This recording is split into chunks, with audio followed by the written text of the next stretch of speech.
এই সামদাসের বাচ্চা হাবিব বিন মালিকের সাথে চুক্তি হলো 8 বস্তা টাকা দিতে হবে। যেহেতু আবু জেহেল্লা এর আগে বহু চেষ্টা করছে, কোন ক্রমে মুহাম্মদ রাসূলুল্লাহ সাল্লাল্লাহু আলাইহি সাল্লামকে মারতে পারে নাই। এই জন্য সামদেশের বাদশা হাবিব বিন মালিকের সাথে 8 বস্তা টাকা চুক্তি হলো। আগে 4 বস্তা দিয়ে দিল, আর 4 বস্তা হলো মুহাম্মদকে মারার পর। এবার হাবিব বিন মালিক 1000 সৈন্য নিয়ে যখন মক্কাতে চলে আসলো, মক্কাতে আসা রাসূল সাল্লাল্লাহু আলাইহি সাল্লামের কাছে লোক পাঠাইলো, প্রয়িত লোক রাসূল সাল্লাল্লাহু আলাইহি সাল্লামকে দাওয়াত দিতে, হে মুহাম্মদ, এখানে সামদেশের বাদশা হাবিব বিন মালিক এসেছে, তোমাকে ডাকছে, ওখানে যেতে হবে। যদি স্বইচ্ছা দাও তাহলে ভালো কথা, আর যদি স্বইচ্ছা না দাও তাহলে তোমাকে এখান থেকে উঠিয়ে নিয়ে দেওয়া হবে। এবার রাসূল সাল্লাল্লাহু আলাইহি সাল্লাম বলছেন, ঠিক আছে তোমরা যাও, আমি আসি। এবার ওই দিনে রাসূল সাল্লাল্লাহু আলাইহি সাল্লাম আমির হামজার বাড়িতে ছিল। আমির হামজার স্ত্রী রাসূল সাল্লাল্লাহু আলাইহি সাল্লামকে বলে, হে মুহাম্মদ, আমি আবু জেহেলের ষড়যন্ত্র আমি শুনতে পেরেছি, 1000 সৈন্য নিয়ে এসেছে তোমাকে মারার জন্য।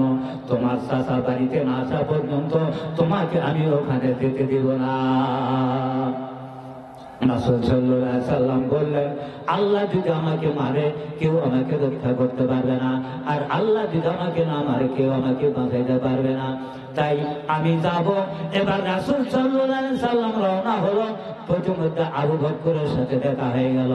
আবু বকর বলে, ইয়া রাসূলুল্লাহ, কোথায় চলছেন? হুজুর বলছেন সামদেশের বাদশা হাবিব বিন মালিক আমাকে ডাকছে, তাই তার সাথে সাক্ষাৎ করার জন্য আমি যাচ্ছি। আবু বকর বলল, আমি যাব। হুজুর বললে, ঠিক আছে তুমি চলো। এবার দুইজন যাচ্ছে, যখন কাছাকাছি পৌঁছে গেছে আবু বকর বলছে, ইয়া রাসূলুল্লাহ, ওরা হলে 1000 সৈন্য আর আমরা হলাম 2 জন, হুজুর আমার ভয় লাগতেছে। এবার রাসূল সাল্লাল্লাহু আলাইহি সাল্লাম বললেন, হে আবু বকর, ভয়ের কোনো কারণ নাই, আমরা আছি 3 জন, আমরা 2 জন নয়, আমাদের সাথে আল্লাহ আছে। এবার তারা যখন গন্তব্যস্থানে পৌঁছে গেল, তখন সামদেশের বাদশা হাবিব বিন মালিক সোনার কুরসিতে বসেছিল। হাবিব বিন মালিক সোনার কুরসি ছেড়ে দিয়ে রাসূল সাল্লাল্লাহু আলাইহি সাল্লামকে বসার জন্য দিলেন। এবার রাসূল সাল্লাল্লাহু আলাইহি সাল্লাম সোনার কুরসিতে বসে পড়ল। এবার আবু জেহেল হাবিব বিন মালিককে বলতেছে, হে আমার দোস্ত, তোমাকে আমি যে কাজের জন্য নিয়ে এসেছি তুমি সে কাজ সমাধা করো, তুমি ওকে কেন সোনার কুরসিতে বসতে দিলা? এবার সামদেশের বাদশা হাবিব বিন মালিক বলল, হে আমার দোস্ত, আর পরিচয়টা আমাকে একটু নিতে দাও। এবার হাবিব বিন মালিক রাসূল সাল্লাল্লাহু আলাইহি সাল্লামকে বলল, আপনার নাম কি? হুজুর বললেন, আমার নাম মুহাম্মদ। এরপর বলল, আপনার পিতার নাম কি? হুজুর বললেন, আমার পিতার নাম আব্দুল্লাহ। এরপর বললেন, আপনার মাতার নাম কি? হুজুর বললেন, আমার মাতার নাম আমিনা। এরপর বললেন, আপনি নাকি আমাদের বাপ দাদার ধর্মকে নিঃশেষ করে দিয়ে নতুন এক ধর্মের প্রচার করতেছেন। হুজুর বললেন, যে করতেছি। এবার হাবিব বিন মালিক বলল, আপনার সেই ধর্মের নাম কি?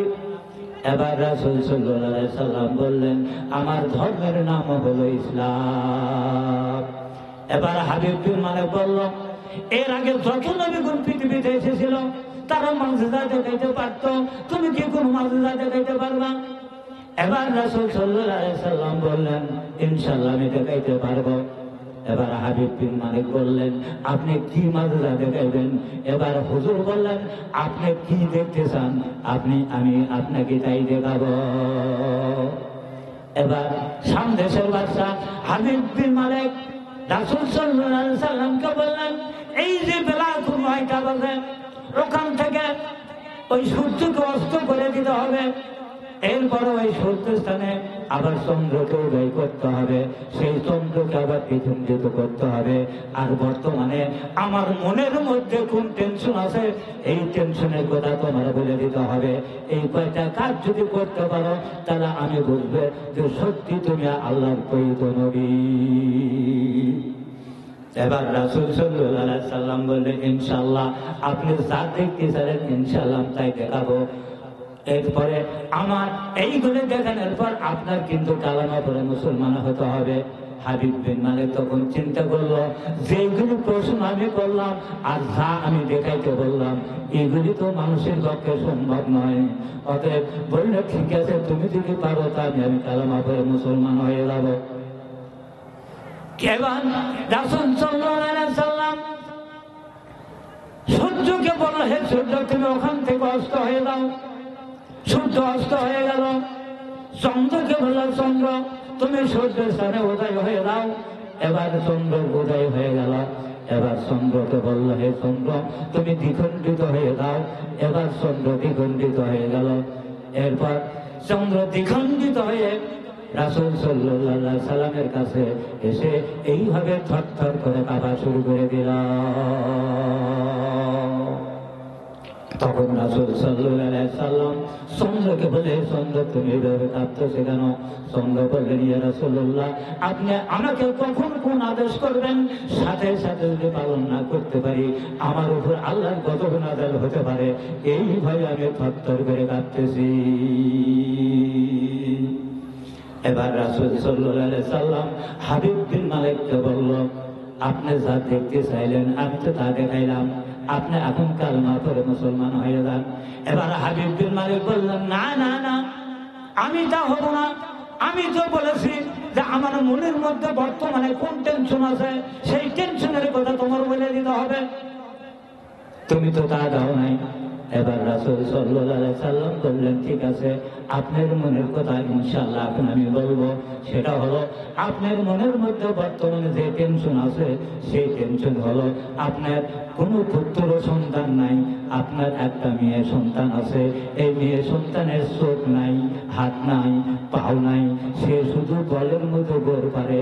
এই টেনশন আপনার মনের মধ্যে বর্তমানে আছে। এই কথা যখন বললেন, হাবিব বিন মালিক বললেন, তুমি আমার মনের কথাই বলেছ।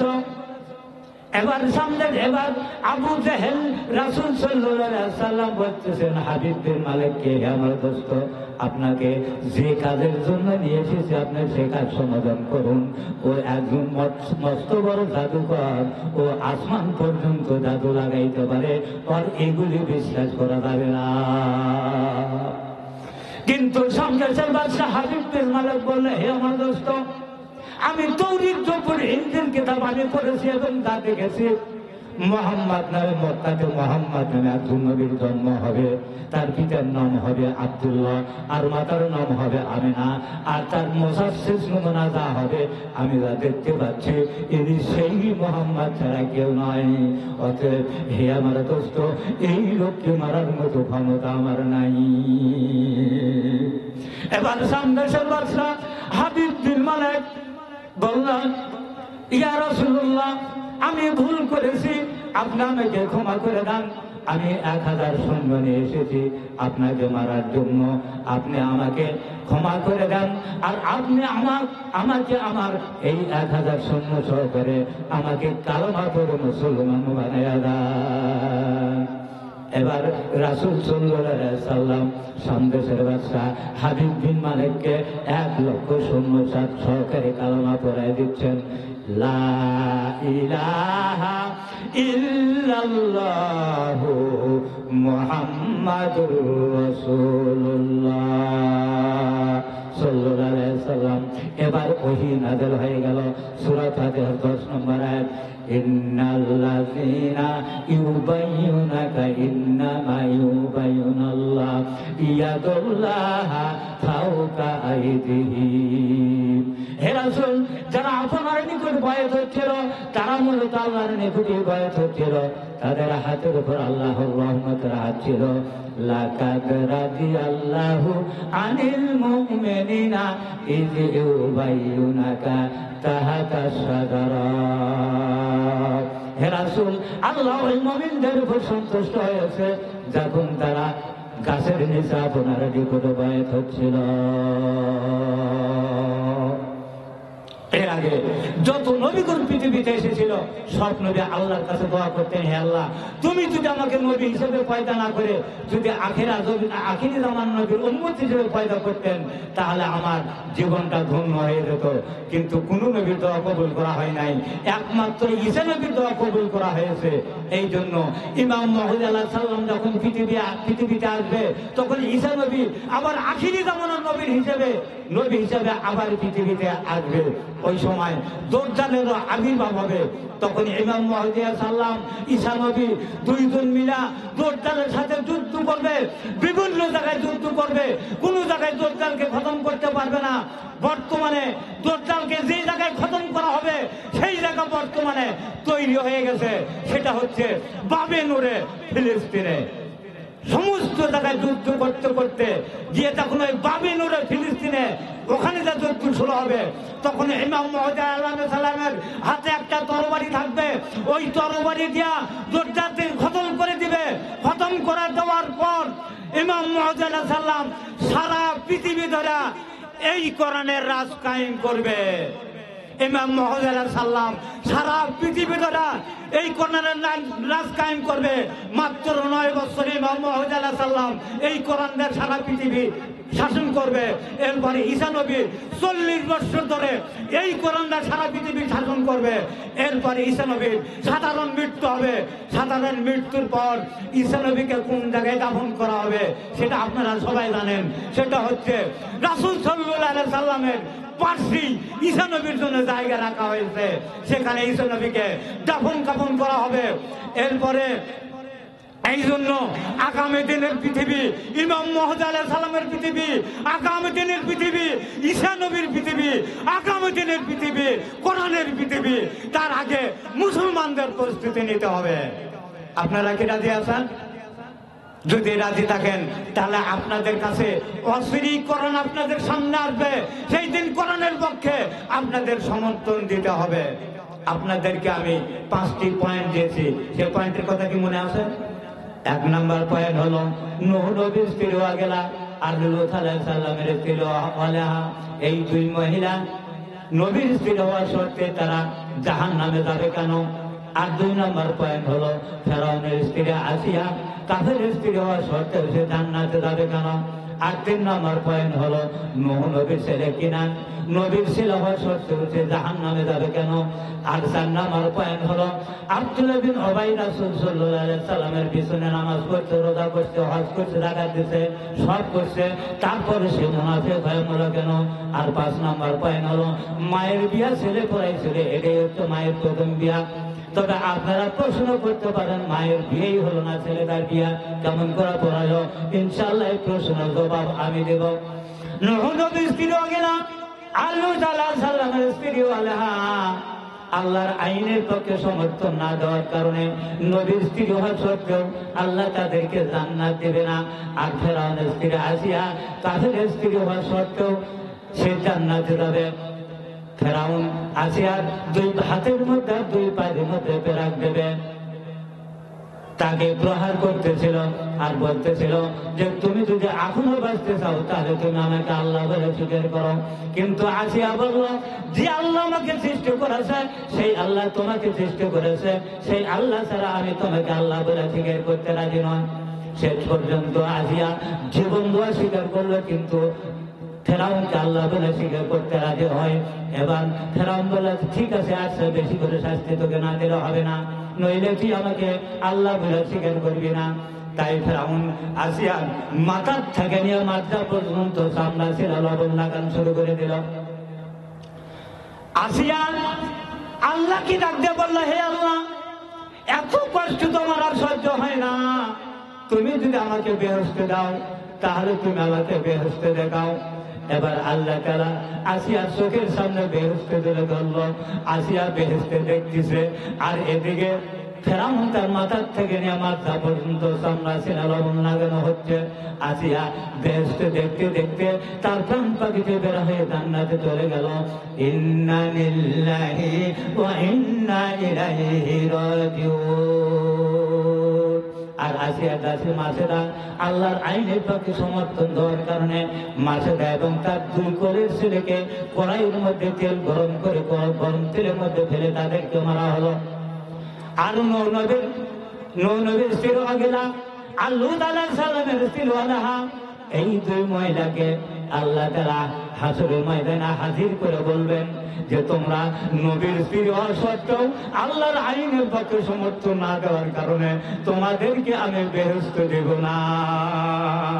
এই বলে তাদেরকে ফেরেশতার দ্বারা টানা হেসড়ে দোজখে দেওয়া হবে। আর নূহ নবীর ছেলে কিনান মহাপ্লাবনের সময় যখন হাবুডুবু খাচ্ছিল, তখন নূহ নবী কিনানকে ডাক দিয়ে বলল, হে আমার বৎস, হে আমার ছেলে, তুমি আমার নৌকাতে ওঠো, তুমি আমার কিস্তিতে ওঠো। তখন আল্লাহ তাআলা নবীকে ডাক দিয়ে বললেন, হে নূহ, তোমার ছেলে তাওহীদ মানে না, রিসালাত মানে না, আখিরাত মানে না, এমন ছেলেকে যদি তুমি আহাল বলে দাবি করো, তাহলে নবুয়তের দপ্তরে তিনি তোমার নাম কাটা যাবে। আর আব্দুল্লাহ বিন উবাই রাসূল সাল্লাল্লাহু আলাইহি সাল্লামের পিছনে নামাজ পড়ছে, রোজা করছে, হজ করছে, যাকাত দিয়েছে, সব করছে, কিন্তু আল্লাহর জমিনে কোরআনের আইন প্রতিষ্ঠিত হোক এইটা না চাওয়ার কারণে আব্দুল্লাহ বিন উবাইয়ের যেদিন মৃত্যু হয়ে গেল, আব্দুল্লাহ বিন উবাইয়ের ছেলে আসা রাসূল সাল্লাল্লাহু আলাইহি সাল্লামকে বলল, ইয়া রাসূলুল্লাহ, আমার পিতার জন্য আপনি যদি গায়ের জামাটা দিতেন আমার পিতার কাফনের জন্য, তাহলে আমার বিশ্বাস যে বিশ্ব নবীর গায়ের জামা যদি আমার পিতার কাফন হয় তাহলে কবর আযাব হবে না। তখন রাসূল সাল্লাল্লাহু আলাইহি সাল্লাম তার গায়ের জামাটা খুলে দিল। এরপর আবার আব্দুল্লাহ বিন উবাইয়ের ছেলে এসে বলতেছে, রাসূলুল্লাহ, আমার পিতার জানাজা আপনার করতে হবে। এবার রাসূল সাল্লাল্লাহু আলাইহি সাল্লাম জানাজায় যাওয়ার জন্য রেডি হচ্ছেন, জানাজায় যাবেন। ওই সময় 25 জন সাহাবী ওখানে উপস্থিত ছিল। তখন সাহাবারা বলল, ইয়া রাসূলুল্লাহ, আব্দুল্লাহ বিন উবাই তো মুনাফিক ছিল, ওর জানাজা আপনার করা যাবে না। কিন্তু রাসূল সাল্লাল্লাহু আলাইহি সাল্লাম বললেন, যতক্ষণ পর্যন্ত আল্লাহ তাআলার পক্ষ থেকে কোনো ফয়সালা না আসবে এতক্ষণ পর্যন্ত আমি থামবো না। রাসূল সাল্লাল্লাহু আলাইহি সাল্লাম চলে যাচ্ছেন, তার পিছন থেকে তার কাপড় টেনে ধরা হয়েছিল, কিন্তু রাসূল সাল্লাল্লাহু আলাইহি সাল্লাম তারপরও থামেন না। রাসূল সাল্লাল্লাহু আলাইহি সাল্লাম জানাজার জন্য হাজির হয়ে গেল। এমন সময় আল্লাহ তাআলা সূরা ইমরানের 24 নম্বর আয়াত নাযিল করে দিলেন, ওয়ালা তুসাল্লি আলা আহাদিন মিনহুম মাত্তা আবাদাহু ওয়ালা তাকুম আলা কবরিহি ইন্নাহুম কাফারু বিল্লাহি ওয়া রাসূলিহি ওয়া মাতু ওয়া হুম ফাসিকুন। আল্লাহু আকবার। এরশাদ হচ্ছে, হে রাসূল, তুমি কখনো ওর জানাজায় এবং ওর কবরের পাশে দাঁড়াইবে না, ওদের মৃত্যু হয়েছে মুনাফিকের মৃত্যু। এবার রাসূল সাল্লাল্লাহু আলাইহি সাল্লাম বললেন, তাহলে আমাকে তো জানাজা করতে দেওয়া হলো না, তাহলে তার জন্য আমি একটু দোয়া করব।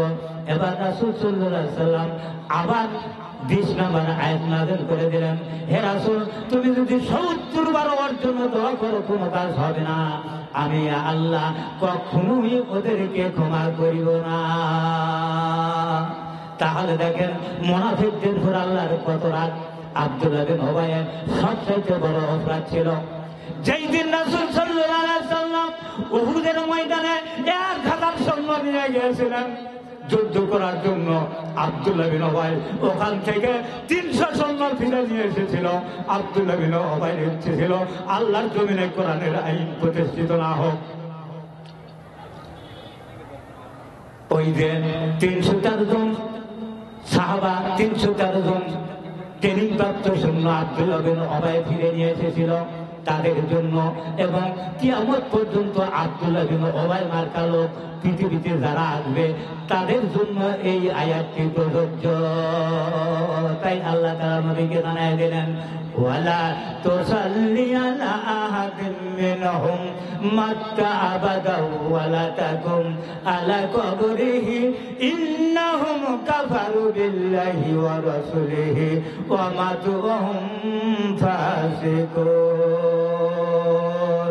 যারা জান্নাত জান্নাতি ব্যক্তি হবে, জান্নাতের মধ্যে তারা এত নিয়ামত খাবে, এত নিয়ামত খাওয়ার পর তাদের পেশাব পায়খানা হবে না।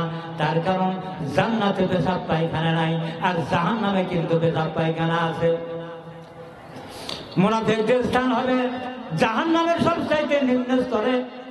উপরের স্তরে থাকবে হলে কাফেরেরা, আবু জেহেল, সাইবা, উতবা, ওয়ালিদ বিন মুগিরা, উমাইয়া বিন খালদ, এরা উপরের স্তরে থেকে পেশাব পায়খানা করে দেবে। আর নিম্ন স্তরে থাকবে হচ্ছে আব্দুল্লাহ বিন উবাই এবং তার সঙ্গী সাথীরা, ওই কাফেরেরা পেশাব পায়খানা করে দেবে, আর ওই আব্দুল্লাহ বিন উবাই এবং তার সঙ্গী সাথীরা তারা খাবে। তার কারণ হলো কাফেরদের চাইতে মুনাফিকদের শাস্তি বেশি হবে। আফাতুমিনুনা বিবাদিল কিতাবি ওয়া তাকফুরুনা বিবাদি ফামা যাযাউ মান ইয়াফআলু যালিকা মিনকুম ইল্লা খিজুন ফিল হায়াতিদ দুনিয়া ওয়াল ইয়াউমাল কিয়ামাতি ইউরাদ্দুনা ইলা আশাদিল আযাব। তোমরা কি এই কিতাবের কিছু অংশ মানবে আর কিছু অংশ মানবে না? তাহলে তোমাদেরকে আমি কি পুরস্কার দেব? দুনিয়াতে দেব লাঞ্ছনা গঞ্জনা, আর আখিরাতে দেব কঠিন আযাব। এই জন্য কোরআনের কিছু অংশ মানবেন আর কিছু অংশ মানবেন না, এমন ইবাদত আল্লাহর দরবারে কবুল হবে না। রাসূল সাল্লাল্লাহু আলাইহি ওয়াসাল্লাম এশার নামাজ পড়ে হেরম শরীফের মধ্যে বসে থেকে চিন্তা করতেছিলেন জমিদের সমস্যা সম্পর্কে। মক্কা থেকে মদিনা যাওয়ার 1 মাস পর রাসূল সাল্লাল্লাহু আলাইহি ওয়াসাল্লামের দাড়ি মোবারক পেকে গেছে শত্রুটি চিন্তায় কিভাবে জমিনে মুক্তি আসবে। এমন সময় আল্লাহ তাআলা নবীকে ডাকতে বললেন, ইয়া রাসূলুল্লাহ, তোমার কোনো চিন্তা করতে হবে না, আমি তৌরাত যুগের ইনজিল এরপর কোরআনুল কারীমকে তোমার উপর নাযিল করেছি। তুমি যদি তোমার 3.5 হাত থেকে নিয়ে সর্বক্ষেত্রে এই কিতাবটি জমিনে বাস্তবায়ন করতে পারো, তাহলে হে রাসূল, আমি আসমান থেকে তোমাদের জন্য খাবার ব্যবস্থা করে দিব।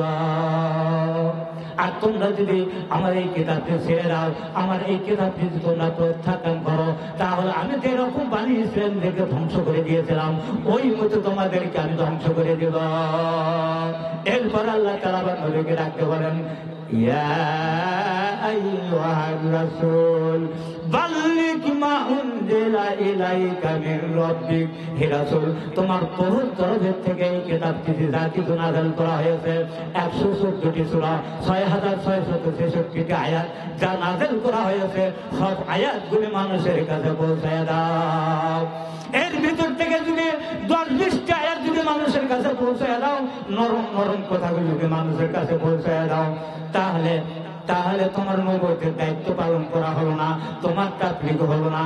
কোরআন শরীফে যা আছে সব আয়াতগুলি মানুষের কাছে পৌঁছে দেওয়ার নাম হলো তাবলীগ। রাসূল সাল্লাল্লাহু আলাইহি ওয়াসাল্লাম এশার নামাজ পড়ে হেরম শরীফের মধ্যে বসে আছে। এমন সময় সূরা নিসা নাযিল হয়ে গেল। এই সূরাটির মধ্যে রয়েছে খারায়া সংক্রান্ত, শিক্ষা অধিদপ্তর, মৎস্য খামার, সমাজনীতি, ব্যবসা নীতি, রাজনীতি, বিজ্ঞান নীতি। এই কিতাবে সমাজনীতির কথা আছে বলাই এই কিতাবকে সমাজনীতির কথা বলা হয় নাই। এই কিতাবে ব্যবসা নীতি আছে বলাই এই কিতাবকে ব্যবসা নীতির কিতাব বলা হয় নাই। এই কিতাবে বিজ্ঞান নীতি আছে বলাই এই কিতাবকে বিজ্ঞান নীতি বলা হয় নাই। এই কিতাবে রাজনীতি আছে বলাই এই কিতাবকে রাজনীতির কিতাব বলা হয় নাই। আল্লাহর জমিনে যত নীতিমালা আছে সব নীতিমালার নাম হলো আল কোরআন। আমাদের দেশে মিলাদ মাহফিলের অনুষ্ঠান হচ্ছে, আলেমের গোষ্ঠীরা কোরআন হাদিসকে ভরে ফেলে দিচ্ছে, পীর সাহেবেরা 10 লতিফা পর্যন্ত মোগাম পর্যন্ত দোয়া করতেছে। আলহামদুলিল্লাহ, সবাই ভালো কাজ করতেছে, আমি তার বিরোধিতা করতেছি না। কিন্তু এইভাবে যদি কিয়ামত পর্যন্ত ইসলামের খেদমত করা হয়, আমাদের এই দেশ থেকে সুদ প্রথা বন্ধ হবে না। 1 পয়সা সুদ খালে 70টি গুনাহ হয়, তার মধ্যে ছোট গুনাহ হচ্ছে নিজের মায়ের সাথে দেনা করা। আমরা সুদ খাই না, কিন্তু আমাদেরকে খাওয়াইতেছে। সরষের তেলের মধ্যে ভ্যাট আছে, জুতো কিনবেন, এমনকি জুতার ফিতে কিনবেন তার মধ্যে ভ্যাট আছে, দলিল খরিদ করবেন তার মধ্যে ভ্যাট আছে, খাজনা দিবেন তার মধ্যে ভ্যাট আছে, অফিস আদালতে যাবেন, আপনি ঘুষ না দিয়ে আপনার কাজ হয় না। এরা অন্যায়কে ন্যায় করতেছে আর ন্যায়কে অন্যায় করতেছে। আল্লাহ তাআলা তার বান্দাদেরকে ডাকতে বলেন, হে আমার বান্দারা, তোমরা যদি দুনিয়ার সমস্ত অন্যায় অবিচার সন্ত্রাসের হাত থেকে বাঁচতে চাও, তাহলে ফালইয়াবুদু রব্ব হাযাল বাইত, তোমরা ওই আল্লাহর ঘরের ইবাদত করো আল্লাযী আত'আমাহুম মিন জু, তাহলে আমি তোমাদের আসমান থেকে খাবারের ব্যবস্থা করে দেব। ওয়া মা আনাহুম মিন খাউফ, আর জমিনে যত অন্যায় অবিচার আছে সমস্ত অন্যায় অবিচারকে আমি নির্মূল করে দেব, তোমাদেরকে নিরাপত্তা দিব। এই কথা কার? আপনাদের সবারই পরিচিত আয়াত সূরা কুরাইশ। আল্লাহ তাআলা সন্তোষ সত্যতা আবার বলছেন সূরা নূরের 55 নম্বর আয়াতে, আমার জমিনে যারা আমার কোরআনের বিধান অনুযায়ী চলবে আমি সেই জমিন থেকে সমস্ত অন্যায় অবিচারকে আমি দূর করে দিয়ে আমার নিজ হাত দিয়ে তাদেরকে আমি অন্যায় অবিচার নির্মূল করে দেব, তাদেরকে আমি নিরাপত্তা দেব। ইরাকের মাটিতে ডালিম গাছে ডালিম ধরে থাকবে, সকালবেলা মানুষ ডালিম তুলে নিয়ে যাবে, বিকাল বেলা আবার ভরপুর হয়ে থাকবে। এটা হবে কখন? ইমাম মাহমুদ আলাইহিস সালাম আসার পর। আর আর মানুষ যে সমস্ত জমিতে যে ফসলের উপযোগী সেই ফসল হয়ে থাকবে, সকালবেলা মানুষ ফসল কেটে নিয়ে যাবে, বিকাল বেলা আবার ভরপুর হয়ে থাকবে। আর যন্ত্রের সহিত মানুষ কথা বলবে। আর ফরাত নদী না শুকান পর্যন্ত কিয়ামত হবে না। এই ফরাত নদীর শুকানোর পর ফরাত নদীর মধ্যে 16টি সোনা রাস্তা হয়ে যাবে। এই রাস্তা কারো তৈরি করা লাগবে না, শুধু আল্লাহ বলবেন কোন ফায়াকুন হয়ে যাবে। তার কারণ হলো আইয়ুব আলাইহিস সালামের 16টি সন্তান ছিল, তার মধ্যে 8 জন ছিল ছেলে আর 8 জন ছেলে মেয়ে। আর কোরআন শরীফে 25 জন নবীর কথা উল্লেখ আছে, তার মধ্যে 16 জনে হচ্ছে ইরাকে। হাদিস শরীফে আরো আছে ইরাকের রাজা বাদশারা ইহুদিদের ভয়ে মাটির নিচে লুকাইয়া থাকবে। কিছু কিছু লোক মাটির নিচে পচে গেলে শেষ হয়ে যাবে, আর কিছু কিছু লোক ইহুদিদের হাতে ধরা পড়ে যাবে। সাদ্দাম কি মাটির নিচে থেকে ধরা পড়ে নাই? কোরআন হাদিসে যা আছে সেগুলো এখন বাস্তবায়ন হচ্ছে। এই সাদ্দামকে কখন ফাঁসি দেওয়া হয়েছিল আপনারা কি জানেন? বেলা 9টার সময় যখন মুসলমানেরা ঈদুল ফিতরের নামাজ আদায় করে, ঠিক সেই সময় বুশ সাদ্দামকে ফাঁসি দিয়েছিল। বুশ মুসলমানদেরকে দেখাইয়া দিয়েছে যে মুসলমানদেরকে আমি কি শাস্তি দিতে পারি। আর আমি এখানে কথা বলছি যে আর যন্ত্রের সহিত মানুষ কথা বলবে, যন্ত্রের সহিত মানুষকে এখন কথা বলতেছে না। দেশ বিদেশি মানুষ এখন কথা বলতেছে না। এই মোবাইলের উৎপত্তি কোথায় থেকে হলো সে কথা এখন বলবো ইনশাআল্লাহ। হযরত ওমরের জামানায় হযরত ওমর মসজিদে নববীতে খুতবা দিয়ে নামাজ আদায় করতেছিলেন। এর আগে সারিয়াকে মেহমান শহরের যুদ্ধ প্রধান সেনাপতি হিসেবে পাঠাইছিলেন।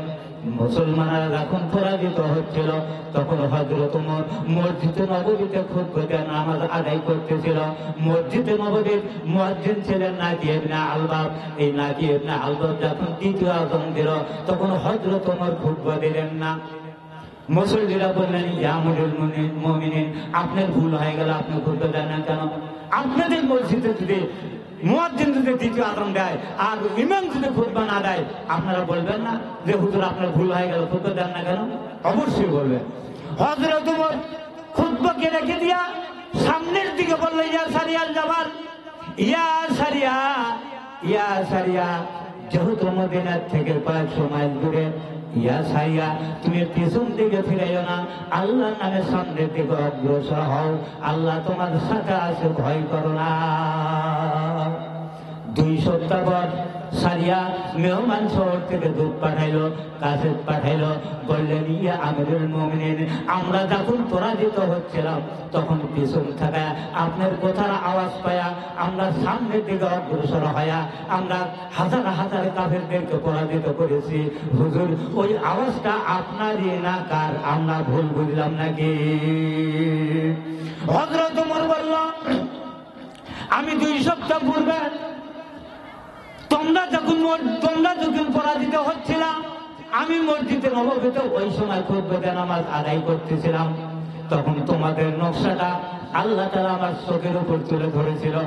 তাই আমি সারিয়াকে ডাক দিয়েছিলাম, ইয়া সারিয়া, ইয়া সারিয়া, যেহেতু মদিনা থেকে কয়েক সময়ের দূরে, ইয়া সারিয়া তুমি পিছন দিকে ফিরিও না, আল্লাহর নামে সামনের দিকে অগ্রসর হও, আল্লাহ তোমার সাথে আছে, ভয় করো না।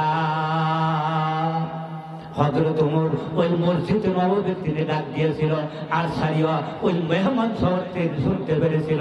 ওখান থেকে মোবাইলের আবির্ভাব হয়েছে। আল্লাহ এলমে মাধ্যমে কাউকে দান করেন না, আবার ইচ্ছে করলে কাউকে কাউকে দান করেন।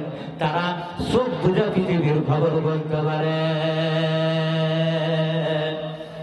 হযরত ওমরের জামাতে নববীতে খুতবা দিচ্ছেন, এমন সময় এক যুবক দাঁড়িয়ে বলতেছেন, ইয়া আমিরুল মুমিনিন, আমার একটা প্রশ্ন আছে, এই প্রশ্নের জবাব না দেওয়া পর্যন্ত আপনি খুতবা দিতে পারবেন না।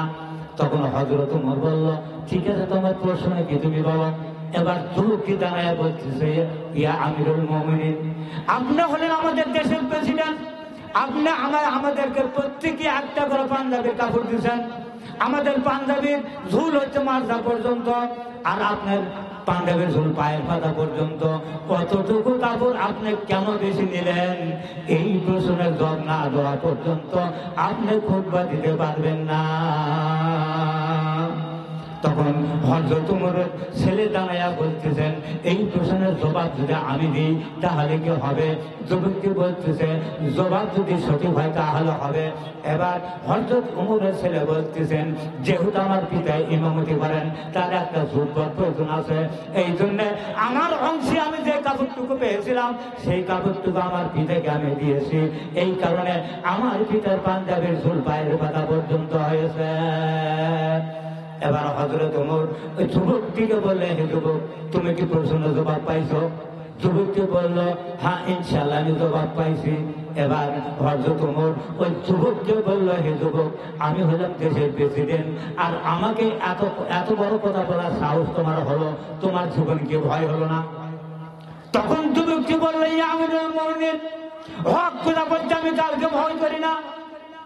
এবার হযরত ওমর বলল, এইরকম হক কথা বলার মতো যুবক পৃথিবীতে যতদিন পর্যন্ত থাকবে, এতদিন পর্যন্ত এই ইসলামকে কোনো অপশক্তি ঘায়েল করতে পারবে না। আমাদের বর্তমানের যুবকেরা, তোমরা যদি আল্লাহকে ভালোবাসতে, তোমরা যদি আল্লাহর কোরআনকে ভালোবাসতে, তোমরা যদি নবীকে ভালোবাসতে, নবীর প্রেম যদি তোমাদের অন্তরের মধ্যে থাকতো, তাহলে হযরত ওমরের মতো, হযরত আবু বকরের মতো এবং খালিদ বিন ওয়ালিদের মতো একজন লোক যদি, হক কথা বলার মতো লোক যদি ময়দানে থাকতো, তাহলে লক্ষ লক্ষ আবু জেহেল বাংলার জমিন ছেড়ে ভারতে পালাইতে বাধ্য হতো। টাকলার মতো মানুষ ইসলামের বিপক্ষে কথা বলার সাহস পেত না। বলেন ঠিক কিনা? ইমাম হোসেনকে যখন শহীদের দিন শহীদ করা হলো, তখন রাসূল সাল্লাল্লাহু আলাইহি সাল্লাম ইমাম হোসেনের শহীদের রক্ত নিয়ে আল্লাহর কাছে চলে যাচ্ছেন। ওই সময় ইবনে আব্বাস কাবা ঘরে হেলান দিয়ে ঘুম পাড়তেছিল। রাসূল সাল্লাল্লাহু আলাইহি সাল্লাম স্বপ্ন যোগে ইবনে আব্বাসের সাথে সাক্ষাৎ করলো। ইবনে আব্বাস রাসূল সাল্লাল্লাহু আলাইহি সাল্লামের হাতে রক্ত দেখে বললেন, ইয়া রাসূলুল্লাহ, আপনার হাতে রক্ত কিসের? এবার রাসূল সাল্লাল্লাহু আলাইহি সাল্লাম বললেন, হে ইবনে আব্বাস, আমার ইমাম হোসেন আর বাঁচে নাই, আমার ইমাম হোসেনকে শহীদ করে দেওয়া হয়েছে। আমি সেই রক্ত নিয়ে আমি আল্লাহর কাছে যাচ্ছি। আমার ইমাম হোসেনের শহীদের রক্ত আমার উম্মতের সাথে সম্পর্ক রয়েছে। আমি ইমাম হোসেনের শহীদের এক ফোঁটা রক্তের বিনিময়ে আমি লক্ষ লক্ষ আমার উম্মতদেরকে জাহান্নাম থেকে উঠাইয়া আমি জান্নাতে পৌঁছাইয়া দেব। এই কথা বলতে বলতে ইবনে আব্বাসের ঘুম ভেঙে গেল। তখন ইবনে আব্বাস কান্নাকাটি শুরু করে দিল। তার কান্না করতে সানা করতে মক্কার সব লোক তার কাছে এসে সমাবেত হলো। তারা ইবনে আব্বাসকে বলতেছে, কি ব্যাপার, তুমি এভাবে কাঁদতেছে কেন? তখন ইবনে আব্বাস বলতেছে, ইমাম হোসেন আর দুনিয়াতে বাঁচে নাই, ইমাম হোসেনকে শহীদ করে দেওয়া হয়েছে। মক্কাবাসীরা বলল, এই খবর তুমি কোথায় পেলা? এবার ইমাম হোসেন বলল, এই মুহূর্তে রাসূল সাল্লাল্লাহু আলাইহি সাল্লাম স্বপ্ন যোগে আমাকে বলে গেল। তখন মক্কাতে কান্নার রোল পড়ে গেল। এদিকে ইজিদের সৈন্যরা ইমাম হোসেনকে নিয়ে এবং ইমাম হোসেনের আওলাদদেরকে বন্দী করে নিয়ে তারা দামেস্কের দিকে চলে যাচ্ছে। তখন ইরাকে কোনো রাজধানী ছিল না। তখন ইমাম হোসেনকে নিয়ে এবং তার আওলাদদেরকে বন্দী করে নিয়ে তারা চলে যাচ্ছে দামেস্কের দিকে ইমাম ইজিদের কাছে। যাইতে যাইতে প্রতিমধ্যে রাত্রি হয়ে গেল। ওখানে একটা গির্জার পাহারাদার ওই গির্জার ঘরের কাছে যায়, তাদের রাত্রি হয়ে গেল। ওই গির্জার পাহারাদারকে ওই ইজিদের সৈন্যরা বলল যে আজকে রাত্রে তোমাদের এই গির্জার এখানে আমাদেরকে জায়গা দিতে হবে। তখন ওই গির্জার পাহারাদার খ্রিস্টান প্রার্থী বলতেছে, আমি তোমাদের আশ্রয় দিতে পারি, তোমরা কি এই ইমাম হোসেনকে শহীদ করে দিয়েছ? তারা বলল হ্যাঁ। তখন ওই গির্জার পাহারাদার বলল, তো এত বড় নিষ্ঠুর মানুষ তোমরা, আমি হলাম ঈসা নবীর অনুসারী, আমি যদি সেই ঈসা নবীর আওলাদদেরকে আগুন যদি আমি পাইতাম তাহলে তাদেরকে কতই না আমি মেহমানদারি করাইতাম। আর তোমরা এত বড় নিষ্ঠুর মানুষ, এই ইমাম হোসেনকে কিভাবে তোমরা শহীদ করলা? তা যাই হোক, আমি তোমাদেরকে আমরা আশ্রয় দিতে পারি আজকে রাতের জন্য, কিন্তু শর্ত হলো ওই ইমাম হোসেনকে আজকে রাত্রের জন্য আমার হাতে ছেড়ে দিতে হবে। এর জন্য আমি এই গির্জার মধ্যে লক্ষ লক্ষ টাকা পয়সা সোনা দানা আছে, সেখান থেকে 10,000 টাকা আমি তোমাদেরকে দিব, কিন্তু শর্ত হলো এই ইমাম হোসেনকে আজকে রাত্রির জন্য আমার হাতে ছেড়ে দিতে হবে। এদিকে সৈন্যরা বলাবলি করলো, টাকা তোমরা 1,000 পাবো, 1 রাত্রির জন্য ওর হাতে ছেড়ে দিলে আমাদের অসুবিধা কি? তারা রাজি হয়ে গেল। এবার 10,000 টাকা নিয়ে ইমাম হোসেনকে তার হাতে ছেড়ে দিল। ওই গির্জার পাহারাদার ওই রাত্রির জন্য ইমাম হোসেনের আওলাদদেরকে মেহমানদারি করাইলো। তাদেরকে মেহমানদারি করার পর ওই ইমাম হোসেনের কাল্লাটা ভালো করে ধুইয়া নিয়ে ইমাম হোসেনকে সেবা যত্ন করা শুরু করে দিল। সেবা যত্ন করতে করতে ইমাম হোসেনের মাথার উপর এমন একটা আলো আসা পড়ল, ওই আলোর মধ্যে অনেক রকম দৃশ্য ওই খ্রিস্টান পাতি দেখতে পাইল। ওই দৃশ্যগুলি দেখতে দেখতে দেখতে ওই খ্রিস্টান পাতির মুখটা এক পর্যায়ে বের হয়ে পড়ল, লা ইলাহা ইল্লাল্লাহু মুহাম্মাদুর রাসূলুল্লাহ। ওই খ্রিস্টান পাতির মুসলমান হয়, কালেমা পড়ে মুসলমান হয়ে গেল। এইদিকে রাত্রি যখন পড়ে গেল, তখন এদিকে সৈন্যরা ওই ইমাম হোসেনকে নিয়ে আর ওই ইমাম হোসেনের আওলাদদেরকে বন্দী করে নিয়ে ওই দামেস্কের দিকে চলে যাচ্ছে এজিদের কাছে। তখন ইরাকে কোনো রাজধানী ছিল না, তারা দামেস্কে চলে যাচ্ছেন এজিদের সামনে। যখন তারা এজিদের কাছে পৌঁছে গেল, এজিদের কাছে যাওয়ার পর তখন একটা কাক আসা ইমাম হোসেনের পাশে আসা কান্দাকাটি শুরু করে দিল। তখন ওই এজিদ কাককে বলল, হে কাক, তোমার আর কান্দাকাটি করে লাভ নাই। এই ইমাম হোসেনের নানা বদরের ময়দানে 70 জন কাফেরদেরকে হত্যা করেছিল, আমি আজকে তারই বদলা নিলাম। আমাদের এই দেশে 15 বছর ধরে বদলা নেওয়া হচ্ছে না, বদলা নেওয়া হচ্ছে, এখনো কিন্তু পাইতারা হচ্ছে, আরো কত কি করবে তারা, কিন্তু আমাদের সজাগ থাকতে হবে। তো যাই হোক, এই ইমাম হোসেনকে নিয়ে এজিদ 3 দিন যাবৎ ভিজাই মিছিল করলো। 3 দিন যাবৎ ভিজাই মিছিল করার পর ইমাম হোসেনের মুখটা 3 দিন পর ইমাম হোসেনের জমানরা বের হয়ে পড়েছিল, আমাকে নিয়ে 3 দিন যাবৎ ভিজাই মিছিল করা হচ্ছে। এইটা আসহাবে কাহাবের চাইতে কোনো অংশে কম নয়। দরুদ পড়েন, আল্লাহুম্মা সাল্লি আলা সাইয়্যিদিনা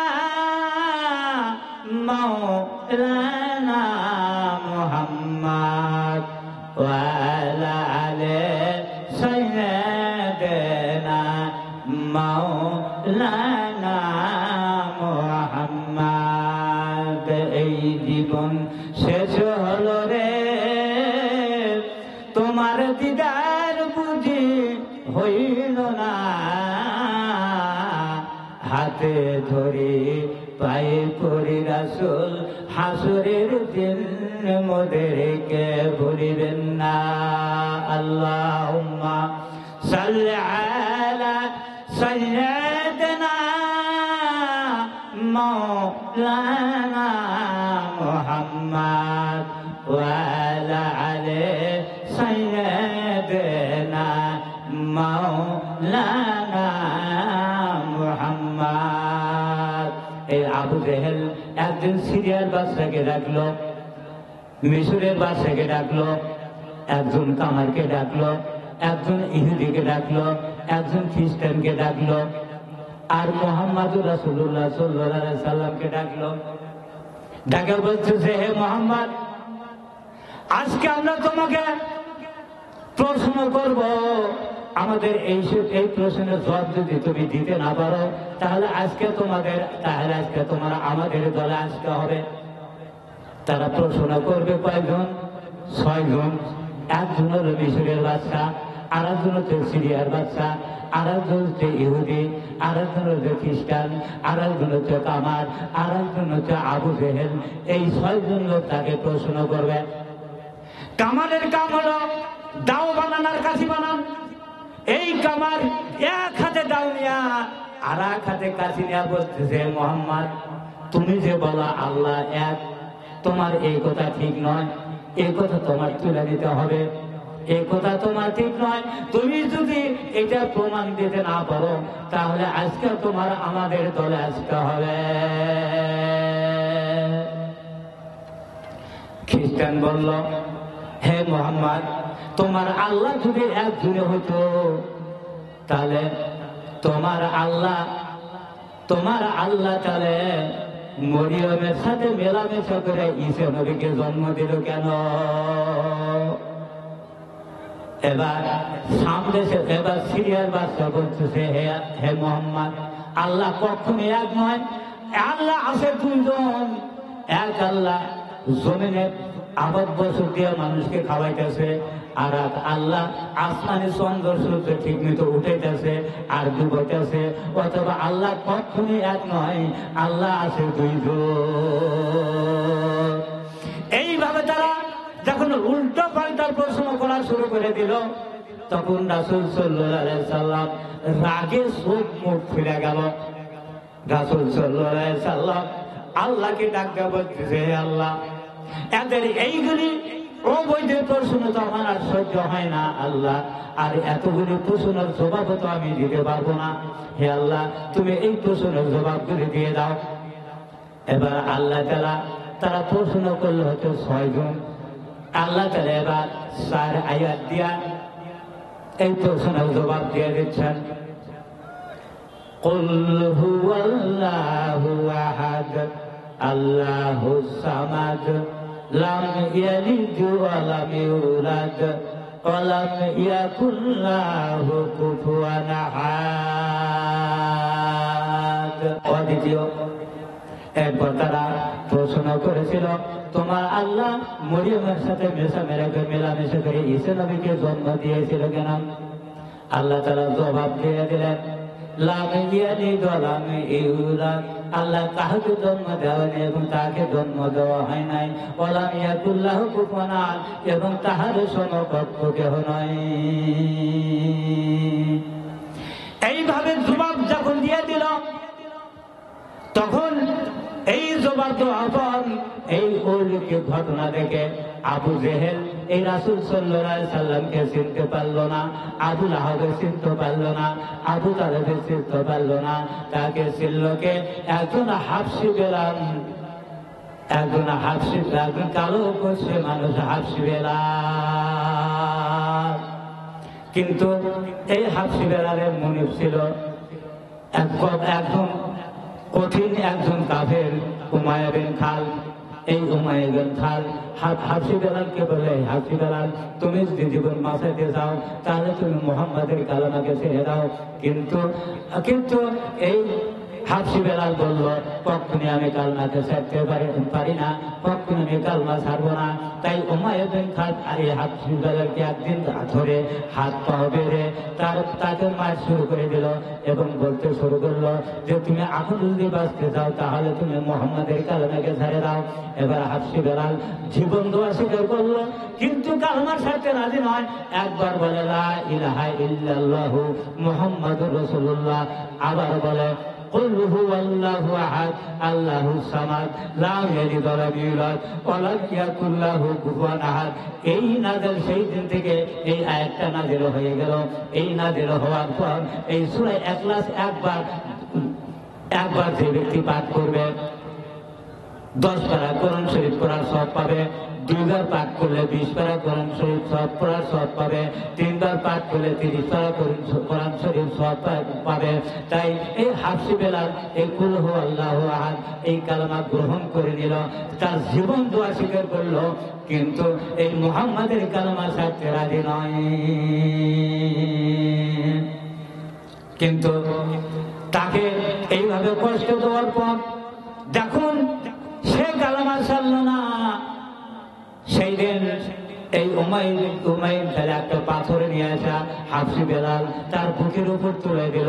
পাথরের চাপে হাফসি বেলাল আর কালেমা করতে পারে না, আর সূরা ইখলাস আর করতে পারে না, তার মুখ দিয়ে কথা বাড়াইতে আসে না, শুধু শেষের কুল হু সূরার শেষের দিকে বলতেছে, লাস্টের দিকে বলতেছে ওয়ালাম ইয়াকুল্লাহু কুফুয়ান আহাদ আহাদ আহাদ, এই শুধু আহাদ আহাদ বলতেছে, মুখ দেওয়ার কথা বাড়াইতেছে না। এই পাথরের হিসেবে তার জীবন এখন যাই ভাব। এমন সময় আবু বকর ওই রাস্তাটা যাইতেছিল, এই আহাদ আহাদ শব্দ শুনে সেই দিকে যাওয়া শুরু করে দিল। এই আহাদ শব্দ কোথায় থেকে আসে, যায়া দেখে এই হাফসি বেলালের এই অবস্থা।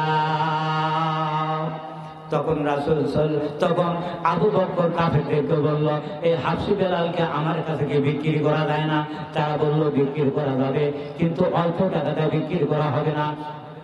আবু বকর বলল কত টাকা লাগবে? তারা বলল 10,000 টাকা দিতে হবে এবং 10 ভরি সোনা দিতে হবে। আবু বকর বলল এটা তো আমার পকেটে আছে, তোমরা নিয়ে নাও, এই হাফসি বেলালকে আমার কাছে বিক্রি করে দাও। কিন্তু উমাইয়া বিন খালদ বলল না না না, ওদের দাম সব ভুল হয়ে গেছে, এত কম টাকাতে বিক্রি হবে না। এরপরে আবু বকর ওই হাফসি বেলালকে অনেক গুণ টাকা দিয়ে হাফসি বেলালকে ওখান থেকে ক্রয় করে নিয়ে রাসূল সাল্লাল্লাহু আলাইহি সাল্লামের দরবারে চলে যাচ্ছেন। রাসূল সাল্লাল্লাহু আলাইহি সাল্লামের দরবারে যাওয়ার আগেই জিবরাইল আলাইহিস সালাম রাসূল সাল্লাল্লাহু আলাইহি সাল্লামের কাছে যা বলতেছে, ইয়া রাসূলুল্লাহ, যেই লোকটা আপনার কাছে আসতেছে এই লোকটাকে আল্লাহ জান্নাতুল ফেরদাউস নসিবে দান করেছে। যখন আবু বকর এবং হাফসি বেলাল রাসূল সাল্লাল্লাহু আলাইহি সাল্লামের কাছে পৌঁছে গেল, রাসূল সাল্লাল্লাহু আলাইহি সাল্লাম আবু বকরকে বলল, হে আবু বকর, তুমি এমন কি কাজ করেছো? এই মুহূর্তে জিবরাইল আলাইহিস সালাম আমাকে বলে গেল আল্লাহ তাআলা সর্বপ্রথম তোমাকে জান্নাত দান করবে। তখন রাসূল সাল্লাল্লাহু আলাইহি সাল্লাম সব কথা, তখন উমাইয়া বিন খালদ এবং এই হাফসি বেলালের সব কথা বলে খোলা বলল। এবার রাসূল সাল্লাল্লাহু আলাইহি সাল্লাম সেই দিন থেকে ওই হাফসি বেলালকে রাসূল সাল্লাল্লাহু আলাইহি সাল্লামকে আযান দেওয়ার দায়িত্ব দিলেন। হাফসি বেলাল আযান দিতে শুরু করে দিল। এইভাবে আযান দিতে দিতে এক সময় আসা সাহাবারা বলতে, ইয়া রাসূলুল্লাহ, এই হাফসি বেলালের চাইতে ভালো করে আযান দেওয়ার লোক তো আমাদের মধ্যে তৈরি হয়ে গেছে, সেই লোকটা আযান দিলে তো ভালো হয়। তখন রাসূল সাল্লাল্লাহু আলাইহি সাল্লাম বলল যে বেলালের চাইতে আযান ভালো দিতে পারে, আশ্চর্য কথা, তাই দিতে হয়, তাহলে সেই লোকটাই আযান দেবে, আজ থেকেই তাহলে সেই লোকটাই আযান দেবে। এবার সেই দিন বেলালকে স্থগিত করে দিলেন রাসূল সাল্লাল্লাহু আলাইহি সাল্লাম। তখন ওই লোকটা আযান দিলেন, উনি আযান দিলেন। আযান দেওয়ার পর ফজরের নামাজ পড়া শুরু হয়ে গেল। রাসূল সাল্লাল্লাহু আলাইহি সাল্লামের ইমামতে নামাজও পড়া হয়ে গেল, কিন্তু ফজরের নামাজ পর বেলা 10টা বেজে যায়, কিন্তু সূর্য উদয় হয় না। আল্লাহ তাআলা রাসূল সাল্লাল্লাহু আলাইহি সাল্লামকে আল্লাহকে ডাকতে বলে, হে আল্লাহ আমরা ফজরের নামাজ পড় বেলা 10টা বেলায় এ পর্যন্ত সূর্য উদয় হয় না, ব্যাপারটা কি? তখন আল্লাহ তাআলা রাসূল সাল্লাল্লাহু আলাইহি সাল্লামকে বললেন, ইয়া রাসূলুল্লাহ, আজকে ফজরের আযান হয় নাই, যতক্ষণ পর্যন্ত ফজরের আযান না হবে এতক্ষণ পর্যন্ত আমি আল্লাহ সূর্য উঠাইব না। আসলে কি আযান হয় নাই? মধুর সুরে আযান হয়েছে, শব্দগুলি সহিভাবে উচ্চারণ করে আযান হয়েছে এবং রাসূল সাল্লাল্লাহু আলাইহি সাল্লামের পিছনে নামাজও হয়েছে, কিন্তু ওই আযানটা আল্লাহর আরশ মহল্লায় পৌঁছে না। তার কারণ বেলালের সাথে আল্লাহর সাথে এমন সম্পর্ক গড়ে উঠছে, ওই বেলাল মতো আযান কারো হতে পারে না। আল্লাহ তাআলার দরবারে ওই আযান পৌঁছে নাই। শুধু তাই নয়, রাসূল সাল্লাল্লাহু আলাইহি সাল্লাম যেই দিন মেরাজে গিয়েছিলেন সেই দিন হাফস বেলালের পায়ের শব্দ জান্নাতের মতো শুনতে পেরেছিল। তো রাসূল সাল্লাল্লাহু আলাইহি সাল্লাম বললেন, বেলালকে বলে, হে বেলাল, তুমি আযান দাও। আবার তুমি আযান দাও। তুমি আযান না দাও পর্যন্ত সূর্য উদয় হবে না। এখন বেলাল আবার পুনরায় আযান দিল। আযান দেওয়ার সাথে সাথে সূর্য উঠে গেল। লা ইলাহা ইল্লাল্লাহ, লা ইলাহা ইল্লাল্লাহ। কত দূরে মদিনা, কেমনে যাব জানি না। দয়া করো দয়াল আল্লাহ, কবুল করো মোদের কামনা। লা ইলাহা ইল্লাল্লাহ, লা ইলাহা ইল্লাল্লাহ। যার দিলে আছে আল্লাহর ভয়, আল্লাহ আল্লাহ সব সময়। আহারা নিদ্রা ভালো লাগে না, ভালো লাগে শুধু ইল্লাল্লাহ, লা ইলাহা ইল্লাল্লাহ, লা ইলাহা ইল্লাল্লাহ। মরিয়ম নির্জন কক্ষে ঘরের মধ্যে বসে আছে। এমন সময় এক লোক এসে মরিয়মের ঘরের মধ্যে প্রবেশ করলো। মরিয়ম তখন আশ্চর্য হয়ে গেল, আমার আবদ্ধ ঘরের মধ্যে কোন জায়গায় দিয়ে মানুষ আসলো। আর মরিয়ম ভয় ছেড়েতে থরথর করে কাঁপতেছে। তখন জিবরাইল আলাইহিস সালাম বললেন, হে মরিয়ম, আমি মানুষ নয়, আমি হলাম জিবরাইল। আল্লাহ আমাকে তোমার কাছে পাঠাইলো, আমি তোমার কাছে আসলাম। এই কারণে আল্লাহ তাআলা ঈসা নবীকে পৃথিবীতে নিয়ে আসবেন পিতা ছাড়া। তাই ঈসা নবীকে তোমার গর্ভে দেওয়ার জন্য আল্লাহ তাআলা তোমাকে তোমার কাছে আমাকে পাঠিয়ে দিল।